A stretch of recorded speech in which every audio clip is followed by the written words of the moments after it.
रेगिस्तान की तपती रेत में हवा के तेज झोंकों के बीच एक छोटा सा गांव था, देवलपुर।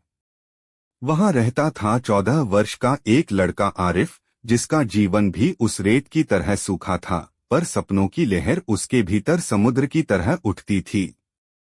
दिन भर वह ऊँटों को चारा देता, पानी भरने के लिए कई किलोमीटर पैदल जाता और रात में टिमटिमाते तारों को देखकर सपने बुनता।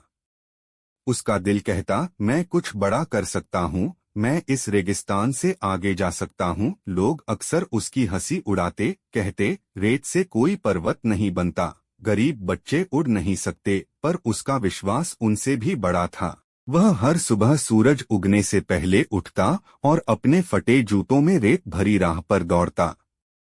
उसे लगता, जितनी रेत पैरों में धंसती है, उतना ही सपनों की राह मजबूत होती है। एक दिन गांव में मैराथन प्रतियोगिता की घोषणा हुई।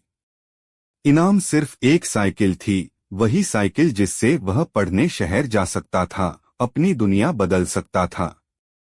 आरिफ का शरीर कमजोर था, पर उसकी इच्छा शक्ति धधकते सूरज जैसी थी।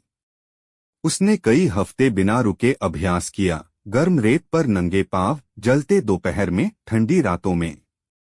जब प्रतियोगिता का दिन आया, हवा तेज थी, सूरज सामने खड़ा जैसे चुनौती दे रहा हो। कई बच्चे तेज भागे, पर कुछ ही देर में थककर रुक गए। आरिफ का दिल धड़क रहा था, सांसें तेज थीं, पर वह रुका नहीं। उसे अपनी माँ की आवाज याद आई, थक जाओ तो रुकना नहीं बेटा। उस पल सोच लेना कि शुरुआत क्यों की थी। वह और तेज दौड़ा। पैरों में छाले थे, सांसें जल रही थीं, पर सपनों की लहर उसकी रगों में बह रही थी। और आखिरकार वह सबसे पहले फिनिश लाइन पार कर गया। आज आरिफ उसी साइकिल पर सपनों की तरफ दौड़ रहा